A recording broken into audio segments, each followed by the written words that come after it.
இன்று முதல் நான் உங்களை ஆசீர்வதிப்பேன் என்று ஆசீர்வாதங்களை பெரும் மழையை போன்று பொழிகின்ற இயேசுவின் அன்பு நெஞ்சங்களே, உங்களை இந்த புதிய வாரத்தில் சந்தித்து உங்களுக்காக ஜெபிக்க வாய்ப்பு கொடுத்த இறைவனுக்கு நன்றி கூறி மகிழ்கின்றேன். ஆண்டின் பொதுக்காலம் 26ஆம் ஞாயிறு. அன்றாடம் நமது வாழ்க்கையிலே பயன்படுத்துகின்ற பணத்தை பற்றி சிந்திக்க அழைப்பு விடுக்கின்றது. சென்ற வாரமும் திருச்சபையானது இதே சிந்தனை கொடுத்தது. ஏழைகள் பணக்காரர்கள் என்ற வித்தியாசத்தை நமக்கு தெளிவுபடுத்தியது.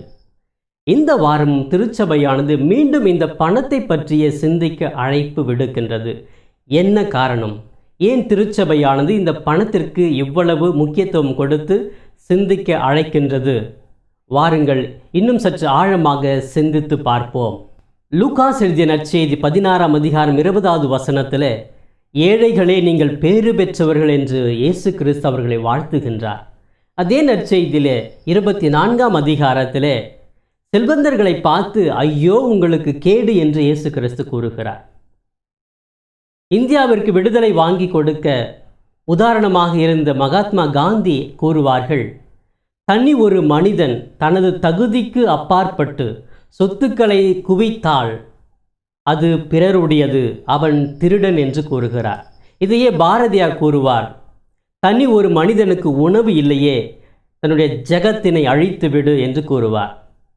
இணைச்சட்டம் 15ஆம் அதிகாரம் 11வது வசனத்தில் கூறப்படுகிறது, சமுதாயத்தில் ஏழை எளிய மக்கள் இருப்பார்கள், வாழ்வார்கள்.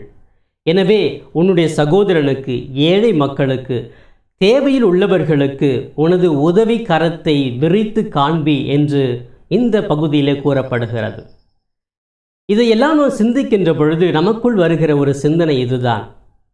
நம்மிடத்தில் இருக்கின்ற பணத்தை, செல்வத்தை பிறரோடு பகிர்ந்து கொள்ளுகின்ற பொழுதுதான் உண்மையான மகிழ்ச்சி ஏற்படும். அன்பு நெஞ்சங்களே, உளவியலில் இந்த பணத்தை பற்றி, பொருளாதாரத்தை பற்றி என்ன கூறுகிறது? இந்த பணத்தினால் ஒரு மனிதனுடைய வாழ்க்கை முற்றிலுமாக மாற்றப்படுகிறது. பணத்தினால் ஒரு மனிதனுடைய குணநலன்கள் எல்லாம் மாற்றம் பெறுகிறது என்று கூறுகிறார்கள். எப்படி? உதாரணமாக ஒரு மனிதன் தன்னுடைய வாழ்க்கையே மாற்றுகிறார். எப்படி? சாதாரணமாக வாழ்கின்ற மனிதர் பணம் வந்தவுடனே பெரிய பங்களா, கார், வசதியாக எல்லா அறைகளிலும் ஏசி, இன்னும் எப்படியெல்லாம் வசதியாக வாழ முடியுமோ அப்படி அவர் வாழ்க்கையை மாற்றி விடுகிறார். இரண்டாவது, அவருடைய குணநலன்களை எல்லாம் மாற்றம் பெறுகிறது. உதாரணமாக பணம் வருவதற்கு முன்பாக அவர் எளிமையாக இருந்திருப்பார். அனைத்து நண்பர்களிடமும் சகஜமாக பழகுவார். தன்னால் முடிஞ்ச உதவியை பிறருக்கு அவர் செய்வார். இப்படி நல்ல குணங்கள் அவருக்கு இருக்கும். ஆனால் பணம் கைக்கு வந்த உடனே அனைத்து நண்பர்களையும் ஒதுக்கி விடுவார், பிரித்து விடுவார். காரணம், என்னுடைய பணத்தை அவர்களுக்கு நான் பகிர்ந்து கொள்ள வேண்டுமே, பணம் இருப்பது அவர்கள் தெரிந்தால் அதெல்லாம் என கேட்பார்களே என்று எல்லாம் அவர்களை ஒதுக்க பார்ப்போம். கோபமாக பேசுவோம், சினம் கொள்ளுவோம், அவர்களை வெறுக்க ஆரம்பிப்போம், பொறாமை கொள்ளுவோம். இப்படிப்பட்ட தேவையில்லாத குணநலன்கள் பணம் நமது கைக்குள் வந்தவுடனே வந்துவிடுகிறது என்று உளவியல் கூறுகிறது. 2009ஆம் ஆண்டு ஒரு கல்லூரியிலே ஒரு ஆராய்ச்சியானது ஏற்படுத்தப்பட்டது. அதில் 2 அறைகள், 2 அறைக்குள் 10 பேர் கொண்ட 2 குழுக்கள் ஏற்படுத்தினார்கள். ஒரு அறைக்குள் 10 பேர் சென்றார்கள், இன்னொரு அறைக்கு 10 பேர் சென்றார்கள். முதல் அறையிலே 10 பேர் இடத்திலே ஒரு கடுமையான வேலையை கொடுக்கிறார்கள். கொடுத்து இந்த வேலையை நீங்கள் செய்தால் எவ்வளவுக்கு எவ்வளவு நீங்கள் உழைக்கிறீர்களோ அவ்வளவு உங்களுக்கு பணம் கிடைக்கும் என்று சொல்லி அவர்களை வேலை வாங்குகிறார்கள். இன்னொரு அறையிலே இருப்பவர்கள் அதே கடினமான வேலைதான், ஆனால் அந்த வேலை செய்பவர்களுக்கு இலவசம். அவர்கள் இலவசமாகத்தான் செய்ய வேண்டும், பணம் சம்பளம் கிடையாது. 2 குழுவினரும் செல்லுகிறார்கள், வேலையை ஆரம்பிக்கிறார்கள். பணத்திற்காக செய்பவர்கள் எவ்வளவுக்கு எவ்வளவு தான் செய்ய வேண்டுமோ அவ்வளவுக்கு அவர்கள் ஓடி ஓடி உழைக்கிறார்கள். ஏனென்றால் எவ்வளவுக்கு எவ்வளவு வேலை செய்கிறோமோ அவ்வளவுக்கு அவர்களுக்கு பணம் கிடைக்கும். அதனால் அவர்கள் கடுமையாக உழைக்கிறார்கள். இலவசமாக செய்பவர்கள் என்ன செய்கிறார்கள்? அரை மணி நேரம் வேலை செய்த உடனே சோர்ந்து போய்விடுகிறார்கள். அவர்கள் சொல்லுகிறார்கள், இவ்வளவு பெரிய வேலையை எங்களால் செய்ய முடியாது, இந்த வேலையை முடிக்க வேண்டுமென்றால் இன்னும் 10 பேர் எங்களுக்கு தேவைப்படுகிறார்கள், இல்லை என்றால் எங்களால் முடிக்க முடியாது, நாங்கள் போகிறோம் என்று சொல்லி அவர்கள் வாதாட ஆரம்பிக்கிறார்கள். பிரியமானவர்களே, இதுதான் பணத்திற்காக நாம் எதையும் செய்ய முன் வருகிறோம். பணம் இல்லை என்றால், இலவசம் என்றால் உழைக்க மனம் இல்லாமல் போய்விடுகிறது. இன்றைய காலகட்டத்திலே பார்க்கிறோம், இரவிலே வேலைக்கு செல்லுவது. கால் சென்டர்லாம் இன்றைக்கி நிறைய பேர் வேலை செஞ்சுக்கிட்டு இருக்கிறோம். நமக்கு தெரியும் இரவில் நம்ம கட்டாயமாக தூங்கணும், அதுதான் உடம்புக்கு ரொம்ப ஹெல்த்தி. ஆனால் இந்த இரவு நேரத்தில் நம்ம வேலைக்கு போகிறோம். என்ன காரணம்? அது என் உடம்பு வீணாக போனாலும் பரவாயில்ல, என்னுடைய உடம்புக்காக நான் மருத்துவமனை பணத்தில் கொட்டி செலவு பண்ணாலும் பரவாயில்ல, அந்த பணம் நிறைய எனக்கு கை நிறைய கிடைக்குதில்ல, அது போதும் அப்படின்னு சொல்லிட்டு இன்றைக்கி இரவு நேரத்தில் சரியாக தூங்காமல், சரியாக உண்ணாமல் உழைத்து கொண்டு பணத்தை சேகரிக்கிறார்கள். இதன் மூலம் நாம் அறிந்து கொள்வது, பணம் என்றால் எதையும் செய்ய மனிதர்கள் இன்று தயாராக இருக்கிறார்கள் என்பது புரிகிறது. உளவியலில் கூட பார்க்கிறோம், அதிகமாக பணம் வைத்திருப்பவர்களுடைய வேதியியல் மாற்றங்கள் மூளைக்குள் ஏற்படுகிறது. என்ன மாற்றங்கள்? அது ஒரு மனிதனுக்கு நல்ல மகிழ்ச்சியை கொடுக்கலாம். ஆனால் வேதியியல் மாற்றங்கள் கூட எதிர்மறையாகவும் செயல்படலாம். அவர்களிடத்திலே பொறாமை, கஞ்சத்தனம், பிறரோடு பகிர்ந்து கொள்ளாமை போன்ற வேதியியல் மாற்றங்களும் மூளைக்குள் ஏற்படுகிறது என்று உளவியல் ஆராய்ச்சியாளர்கள் கூறுகிறார்கள். இன்னும் அதிகமாக நாம் சிந்திக்கிற பொழுது, பணம் யாரெல்லாம் அதிகமாக வைத்திருக்கிறார்களோ அவர்களிடத்திலே ஒரு அடிமைத்தனம் ஏற்படுகிறது. பணத்திற்காக அடிமையானவர்களாக மாறிவிடுகிறார்கள். அடிக்ஷன் டு மணி. பணத்திற்காக அடிமைகளாக இருப்பவர்களிடத்திலே கையிலே பணம் இல்லை என்றால் அவர்களால் மகிழ்ச்சியோடு இருக்க முடியாது. அவர்களுக்கு டென்ஷன், கோபம். ஐயோ என்கிட்ட பணம் இல்லையே, துடிப்பார்கள், இங்கும் அங்கும் ஓடுவார்கள். பணம் எப்பொழுது கைக்கு வருகிறதோ அப்பொழுதுதான் அவர்களுக்கு நிம்மதி. அப்படி பணம் இல்லை என்றால் அவர்களால் மனிதர்களாகவே இருக்க முடியாது, ஒரு இடத்துல அமர முடியாது. அவ்வளவு பிரச்சனைகள், டென்ஷன். இது நாம் கண்டுகொள்ளுகிறோம். இதுதான் பணத்தினுடைய அடிமைத்தனம். இந்த அடிமை நிலைக்கு மக்கள் போய்விடுகிறார்கள். பணம் பணம் பணம் என்று தங்களுடைய கையில் எப்பொழுதும் இருக்க வேண்டும். இல்லை என்றால் அவர்களிடத்தில் மகிழ்ச்சி இல்லை. இப்படி உளவியல் சார்பாக நாம் பார்க்கிற பொழுது பல பிரச்சனைகள் ஏற்படுகிறது, பல குண மாற்றங்கள் ஏற்படுகிறது. பல மனிதருடைய வாழ்க்கை சூழ்நிலையானது மாற்றம் பெறுகிறது. ஒரு உண்மை நிகழ்வை உங்களோடு பகிர்ந்து கொள்ள ஆசைப்படுகிறேன். ஆல்பர்ட் பெர்னார்ட் நோபல் என்பவர் 1833ஆம் ஆண்டு பிறந்தவர். இவர் ஸ்வீடன் நாட்டிலே ஷோமில் என்ற இடத்திலே பிறந்தார். தன்னுடைய 18 வயதிலே அமெரிக்கா சென்று தன்னுடைய படிப்பை ஆரம்பிக்கிறார்.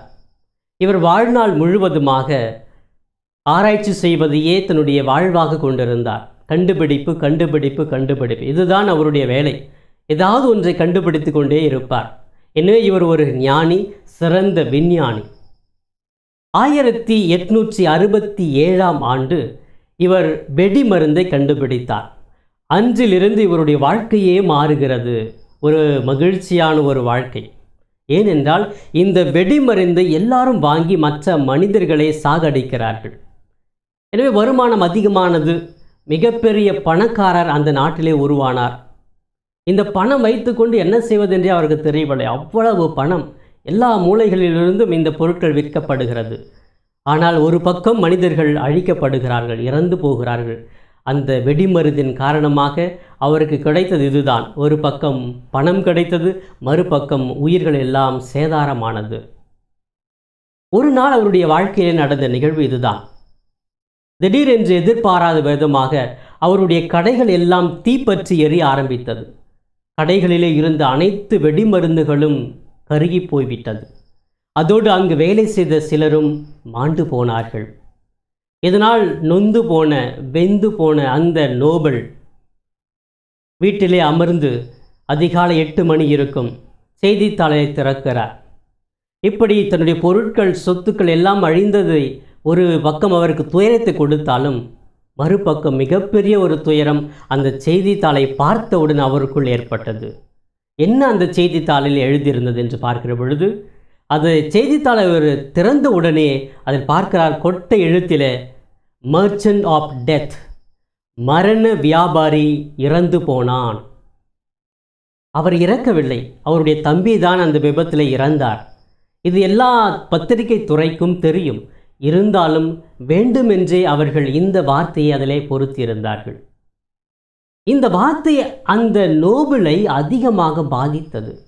இவ்வளவு நாட்களாக மற்ற மனிதர்களை நான் சாகடித்து பணம் சம்பாதித்தேனா? ஒரு பெரிய தவறு செய்துவிட்டேன் என்று உணர்கிறார், யோசிக்கிறார். எனவே அஞ்சிலிருந்து அவருடைய பணத்தை எல்லாம் ஏறக்குறைய 25,000,000 பொது பணிக்காக கொடுக்கிறார். அதோடு வருடா வருடம் பல துறைகளில் முதலிடத்திலே வருபவர்களுக்கு பரிசை கொடுக்க ஆரம்பிக்கிறார்.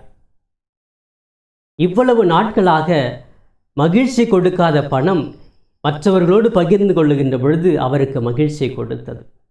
இன்று நாம் கேட்டுக்கொண்டிருக்கிறோமே, பார்க்கிறோமே அந்த நோபல் பரிசு. இந்த நோபல் பரிசு வருவதற்கு காரணம் இதுதான். இந்த பெர்னார்ட் நோபலினுடைய இந்த செயல்தான் இன்று நோபல் பரிசு என்று அனைவரும் வாங்கி கொண்டிருக்கிறார்கள். இந்த பரிசானது அமைதிக்காக கொடுக்கப்படுகிறது, நல்ல சிறந்த மருந்துக்காக கொடுக்கப்படுகிறது. இன்னும் பல துறைகளிலே முதலிடத்தில் வருபவர்களுக்கு இந்த நோபல் பரிசானது கொடுக்கப்படுகிறது. இந்த நோபல் பரிசினுடைய வரலாறு வித்தியாசமாக இருக்கிறது. அன்பு நெஞ்சங்களே, இந்த பெர்னார்ட் நோபல் என்பவர் பணத்திற்கு ஒரு முக்கிய உதாரணம். உண்மையான மகிழ்ச்சி எதில் இருக்கிறது? பணத்தில் அல்ல. அந்த பணத்தை பிறரோடு பகிர்ந்து கொள்ளுகின்ற பொழுதுதான் ஒரு மகிழ்ச்சி ஏற்படுகிறது என்பதற்கு இவர் ஒரு சான்றாக அமைகிறார். இன்றைய முதல் வாசகத்திற்கு வருவோமே. ஆமோஸ் இறைவாக்கினருடைய புத்தகம் 6ஆம் அதிகாரம் 1வது வசனம் மற்றும் 4லிருந்து 7 முடிய பகுதிகள் எடுக்கப்பட்டிருக்கிறது. ஆமோஸ் இறைவாக்கினர் ஒரு நீதியின் இறைவாக்கினர். அவர் நீதிக்காக, நேர்மைக்காக சமுதாயத்தில் போராடினார். சமுதாயத்திலே பணக்காரர்கள் ஏழைகளை மனிதர்களாக மதிக்காமல் வாழ்ந்தார்கள். பணம் தான் அவர்களுக்கு பலம் என்றிருந்தார்கள். ஆனால் இறைவாக்கினர் ஆமோஸ் அவர்களை பார்த்து, நீங்கள் ஏழைகளை மதிப்பது கிடையாது, அவர்களோடு உறவு கொள்வது கிடையாது, அவர்களை வெறுக்கிறீர்கள், பணம் தான் முக்கியம் என்று கடவுளை மறக்கிறீர்கள். எனவே ஒரு நாள் வரும், நீங்கள் நாடு கடத்தப்படுவீர்கள் என்று அவர்களுக்கு இறைவாக்கு உரைக்கிறார். தைரியமாக சொல்லுகிறார். பணக்காரர்களை பார்த்து சாடுகிறார். ஒரு நாள் வந்தது, அசிரிய நாட்டு மன்னன் அந்த மக்களை எல்லாம் அடிமைப்படுத்தி அவர்களை நாடு கடத்துகிறார். இதுதான் பணத்திற்கு முக்கியத்துவம் கொடுத்தவர்கள், கடவுளை வெறுத்தருடைய நிலைமை என்று முதல் வாசகம் தெளிவாக விளக்குகின்றது. யூனிவர்சிட்டி ஆஃப் பிரிட்டிஷ் கொலம்பியா ஒரு ஆராய்ச்சி செய்தது. அந்த ஆராய்ச்சியிலே 2 விதமான குழுக்கள். ஒரு குழுவினிடத்திலே ஒரு அதிகமான தொகையை கொடுத்து, இந்த பணத்தை உங்களுக்கு எதெல்லாம் மகிழ்ச்சி கொடுக்கிறதோ அதையெல்லாம் வாங்கி தங்களுக்காக மாத்திரம் செலவு செய்யுங்கள் என்று சொன்னது. இன்னொரு குழுவிடத்திலே ஒரு அதிகமான தொகையை கொடுத்து, இந்த பணத்தை பிறரோடு பகிர்ந்து கொள்ளுங்கள், பிறருக்கு என்ன தேவையோ அதை வாங்கி கொடுங்கள் என்று சொல்லி 2 குழுவிடத்திலும் அந்த பணத்தை கொடுத்து அவர்களை அனுப்பியது. 2 குழுக்களும் பணத்தை செலவு செய்துவிட்டு வந்தார்கள். அவர்களிடத்திலே அவர்களுடைய உணர்வுகளை எல்லாம் ஆராய்ச்சி செய்தார்கள். தனிப்பட்ட விதத்திலே பார்க்கிற பொழுது தனக்காக செலவு செய்த அவர்களுக்கு மகிழ்ச்சி கொடுத்தது, அந்த பொருட்களை வாங்கும் பொழுதெல்லாம் அவர்களுக்கு மகிழ்ச்சி கொடுத்தது. ஆனால் அவர்களிடத்திலே உண்மையான மகிழ்ச்சி உள்ளுக்குள் அவர்களுக்கு இல்லை. அது அவர்களுடைய உடலை பாதிக்கவில்லை. ஆனால் பிறரோடு பகிர்ந்து கொண்ட பொழுது, பிறருக்காக பொருட்களை வாங்கி கொடுத்த அந்த குழுவினிடத்திலே அவர்களிடத்திலே ஒரு பிரகாசம் இருந்தது, ஒரு உண்மையான மகிழ்ச்சி இருந்தது. இந்த ஆராய்ச்சி இதை கண்டுபிடித்து வெளியிட்டது. ஆம் பிரியமானவர்களே, நாம் பணத்தை பிறரோடு பகிர்ந்து கொள்ளுகின்ற பொழுது நம்மிடத்திலே உண்மையான மகிழ்ச்சி ஏற்படுகிறது என்று உளவியல் தெள்ள தெளிவாக விளக்குகின்றது. இன்றைய நற்செய்தியிலும் இதைத்தான் பார்க்கிறோம். இயேசு கிறிஸ்து ஒரு முடிவுரையை கொடுக்கவில்லை. அந்த பணக்காரன் ஏழை லாசருடைய வாழ்க்கை நமக்கு ஒரு பாடமாக அமைகிறது. அது விளக்க தேவையில்லை, அதற்கு போதுமான விளக்கம் இயேசு கொடுக்கவில்லை.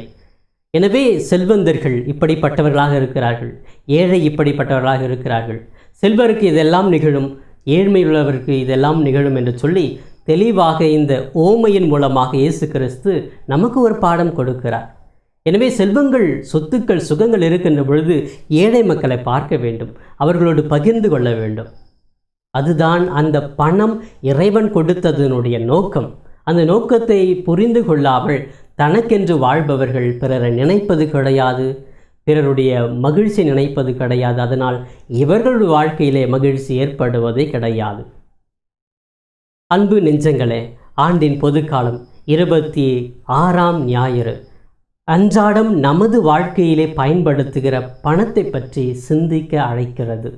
இந்த வாரம் முழுவதும் சிந்திப்போம். ஓடி ஓடி உழைக்கிறோமே, பணத்தை சேர்த்து வைக்கிறோமே, எதற்காக? நம்முடைய மகிழ்ச்சிக்காகவா? அப்படி என்றால் ஏன் அந்த மகிழ்ச்சி ஏற்படுவதில்லை? என்ன தடையாக இருக்கிறது?